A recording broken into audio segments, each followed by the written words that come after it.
My name is Adipoju Adiola. I'm a registered nurse and a registered midwife. Novel Health is bringing to you a show for pregnant women and postpartum mothers.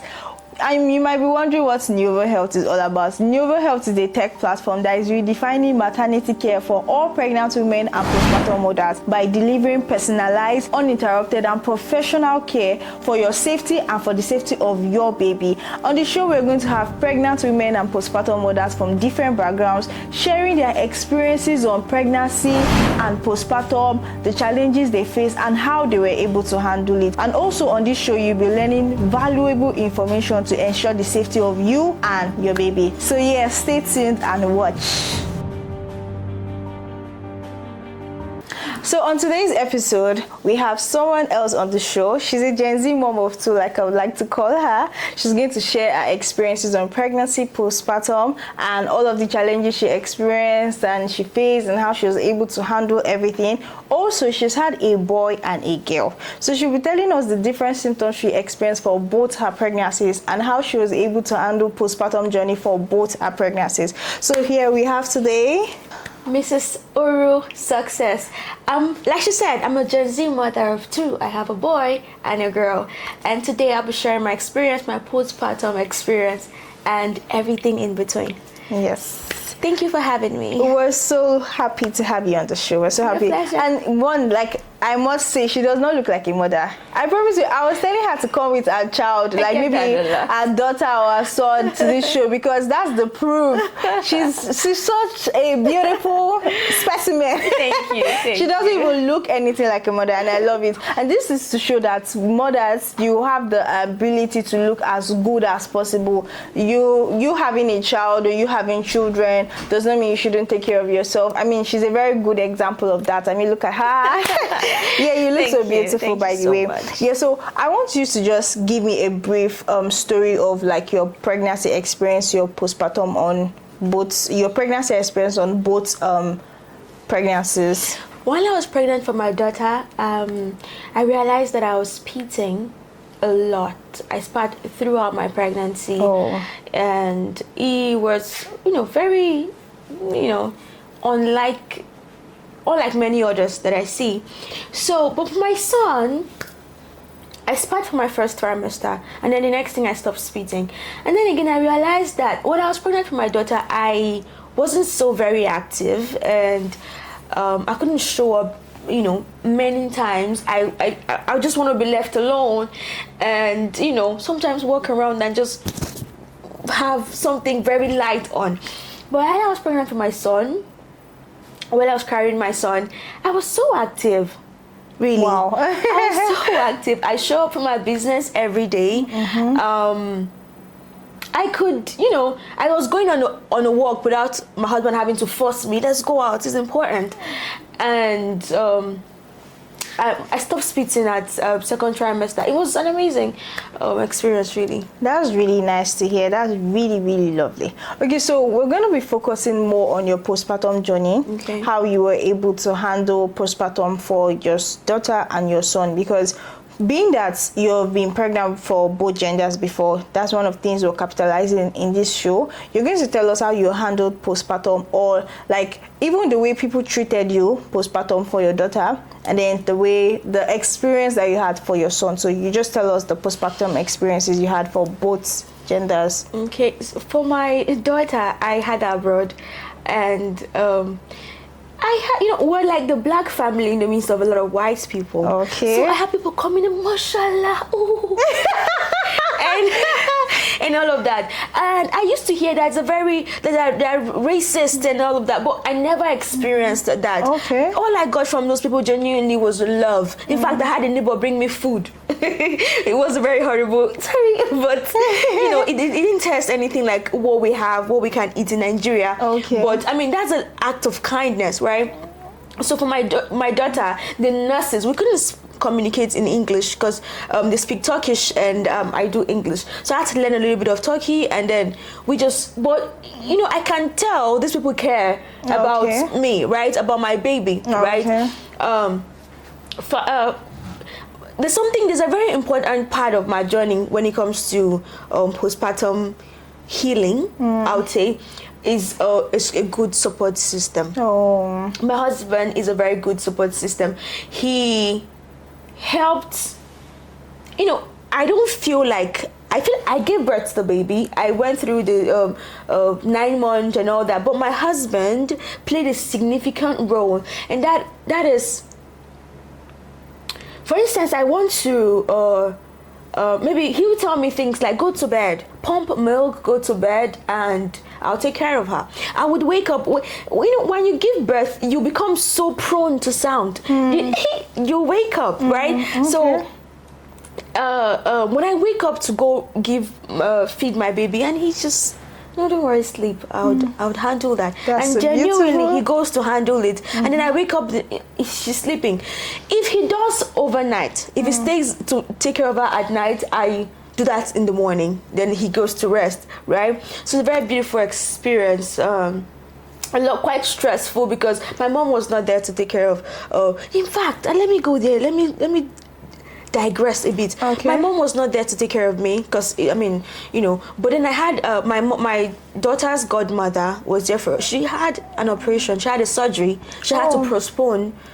She had to reschedule. It was not left-handed surgery, but she needed to get it done. She had to reschedule the surgery to take care of my baby for a week, and then I learned fast on how to start bathing a very fragile baby. I'm a very soft, but I had to, learn to start bathing a fragile baby. It happened so fast, and then again, my husband, I keep emphasizing on my husband, not because I just want to say it, but because he truly gave a helping hand.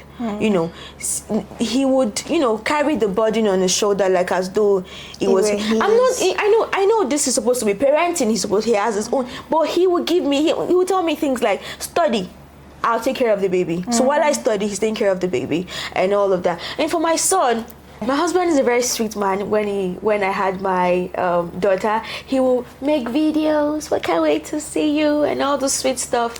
But while I was having my son, he just, and yeah. That's really, really nice and very funny at the same time. It's funny how people react differently to both genders.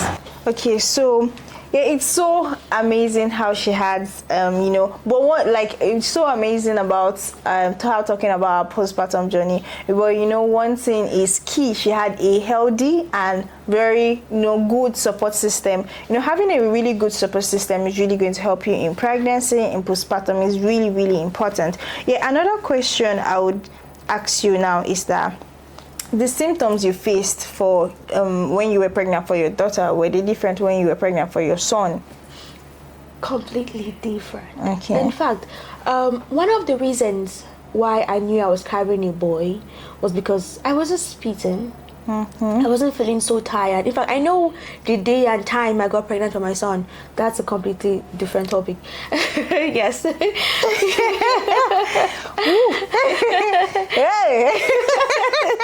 That's a lot. Yeah. But yeah. So, my son, I was very strong, very agile, get things done without even having to think about it. In fact, I will remember I'm pregnant when I bumped my belly on something. on something. Oh, wow. Like Wow. That's a lot. But my daughter, I could spend the whole day in bed and just stand up to bathe, make something to eat. Yeah, were those the only symptoms you experienced, like fatigue and like strength, no nausea, no cravings, all of those things? Okay, so my daughter, in fact, I was throwing blood. Ooh. Yes, I I wouldn't eat. I couldn't eat because whatever I put in my mouth, you brought memories to my head. I would, throw up, and then it was very serious. And I would throw blood. Ooh. Yes, but my son, and then I have a lot of sugar. I had a lot of sugar cravings. I want ice cream. I want cookies and all of that. But when I was pregnant for my son, I couldn't eat sugar. I couldn't even take sweet. Oh. Yeah, I couldn't even take sweet, so it's just completely different. And again, one of the reasons why pregnancy for me is something I'll do again is because I never really experienced postpartum depression. And why is that? Because I had a good support system. So you want to experience it? No. You said you do it again because I never really experienced postpartum okay. because I have a good support system. This is I don't know if a mom or a dad would watch this, but a dad's role is very critical. Yeah, very. In postpartum journey. Very critical. The woman has to know she's not alone in this journey. You know, there are some families which I know of one, the husband wants another child and the wife doesn't, because she does not feel loved and all of that. So yeah, a man's role during postpartum is crucial. It's very important. So yeah, let's talk about that vomiting blood during pregnancy. What was the cause of you vomiting blood during pregnancy? Nurse, please tell me. Was I there in your pregnancy? But yeah, there could be different reasons. When you went to see your doctor and you complained about vomiting blood, what did they say about that? He said something as what is this called now? I'm trying to remember the name. You know, this is the esophagus. No, not really. Amity fluid. Sorry. Gas. Okay. Reflux. Yes, okay. It was a gas reflux, and then, you know, I had the cut somewhere that, you know, can't really remember where now. Okay, so about vomiting blood during pregnancy, there are so many things that you notice that might seem normal, but it's abnormal. There's so many things that might be abnormal that it's completely normal. Some people bleed through pregnancy. Sometimes it's a sign that there's a problem. Sometimes it's completely normal. But vomiting during pregnancy is something that is not really seen in most cases. Yeah, most of the times, like you said, maybe she probably had like a cut, or, you know, maybe there was an irritation. Yeah, you know how when you're brushing, some people actually bleed a lot during pregnancy. Yeah, it's because at that point in time your body is sensitive. Like any small thing, like that's why infection can really set in at any point in time. You know, you can just get injured at the slightest thing. There's always an irritation, there's always a problem. So during pregnancy you must take extra care than you were doing before while you were not pregnant, because of all of those things. So if you notice that there's something that you're facing during pregnancy that it seems unusual, the best thing you do is to let your midwife know on your Nuvo app. You know, call your midwife, let your midwife know about whatever is happening. And you know, that's the good thing about Nuvo Health, because whenever you sign up for any of our services, one of the things you do is you get a one-on-one midwife, and it's uninterrupted care. So you can call your midwife by 2 a.m. and say, hello, this is what I'm seeing, is something going on? So, and they will be able to give you the right information and the right approach to whatever it is, because you know that good information is good, but at the right time, most especially during pregnancy. Information is the timing of every information given is very important. So just summarize your whole pregnancy, your postpartum, and tell like anybody watching, being that you're a mother of 2, and again tell us how you're able to handle, like, your daughter is 2 now. She's 3 now. She's 3. Oh, that's cute. So tell us how you're able to handle a 3-year-old and a baby. I never thought that was possible. I never thought, while I was pregnant for my son, and then I was, you know, go around the house with my daughter, and I'm like, you're the one doing this. I'm tired, I'm going to sleep. But if this baby comes, I will take care of her, take care of him, take care of me, take care of my husband, take care of the house. Do that? You know. But I quickly realized that I needed help. So I got one, and that has made my life a lot easier.